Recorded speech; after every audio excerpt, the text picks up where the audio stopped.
I did my project on the unease of venereal disease during the Great War. The most general overview of how the events unfolded was first America declared war.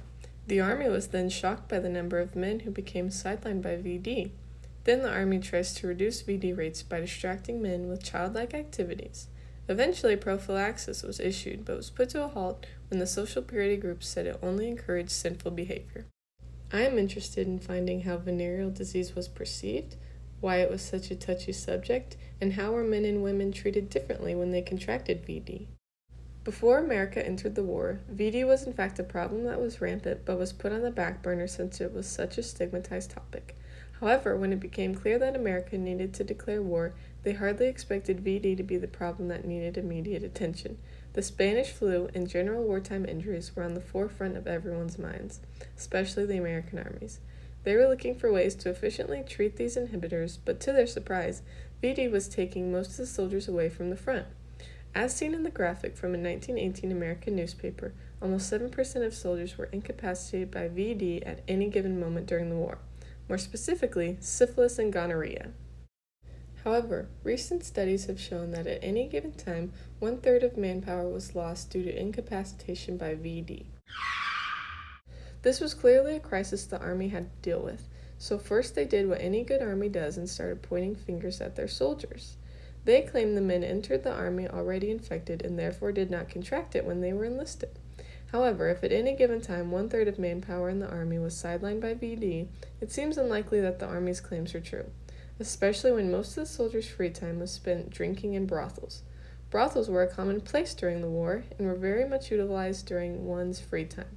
It was extremely common for men to get VD and was even seen as a noble cause to get off the battlefield. Some men even faked VD just so they could get a month off for treatment.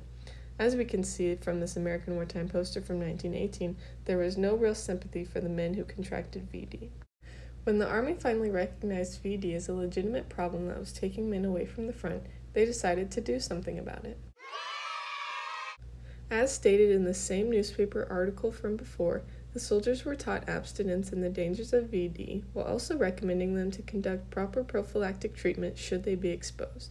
They also tried to distract the soldiers with super fun adult activities. Activities including the screening of the Army film Fit to Fight, stereomotograph exhibits which were similar to kaleidoscopes, and super fun and exciting pamphlets.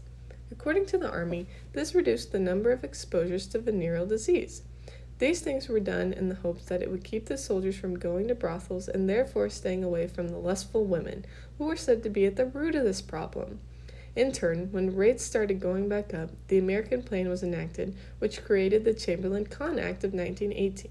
This act stated that if any woman was simply in proximity to an army base, they could be arrested and taken to detention centers where they would be forced to have physical examinations even if they weren't prostitutes. However, the men's punishment included some of their pay being docked, with a little bit of time off of work. They were seen as innocent victims compared to women in the context of VD. Eventually, the Army realized that men were just going to have sex and there was nothing they could do about it. So they hired the well-renowned urologist of the time, Dr. Hugh Hampton Young, in 1917 to advise General Pershing.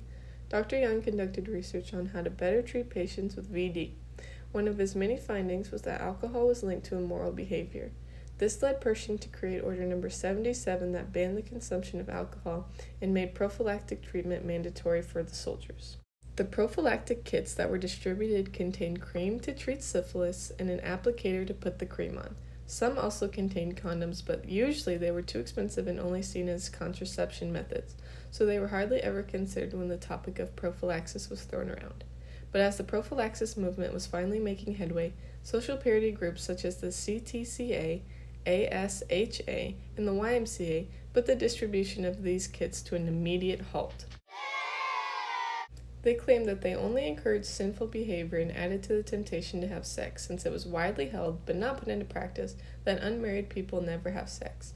These social purity groups created even more of a stigma around an already extremely stigmatized topic, and decided it was more effective to guilt the soldiers into moral behavior, as seen in this American poster from 1918. This poster attempts to create the paradox where an innocent little girl is used to shame the sinful soldier who got his unmarried girlfriend pregnant. These 1918 American posters are great examples of how venereal disease patients were not being talked about in a sympathetic light. But after Dr. Young published his findings, there were lots of changes made to the treatment of VD. Prior to the implementation of his research, soldiers were treated out in the open, either in hospitals or in bathrooms, which deterred the men from seeking treatment. But Dr. Young made hospitals an inclusive and privatized place for them. Dr. Young saw the importance in treating the source of the problem and encouraged men to tell doctors where they got it from, which was a problem in itself because all the blame was put on the women. But nonetheless, Dr. Young allowed women to be treated for free and anonymously. He also normalized the sanitation of equipment after each examination because doctors would sometimes treat 20 to 30 patients and not clean any equipment in between appointments, thus furthering the spread of VD. Before Dr. Young's research, VD treatment centers would be roughly 100 miles away from any given Army base, but Dr. Young logically moved them onto the bases. He changed the treatment medication for syphilis to novarcinabenzol because it was cheaper, more effective, and got men back to the front quicker since injections of the medication would last around a month. Overall, I found that America waiting so long to efficiently address VD made the problem even worse, which therefore created the double standard for women who were punished severely for having VD. The unwillingness to openly discuss and accept premarital sex made it hard to find the best treatment options. Thank you and be safe.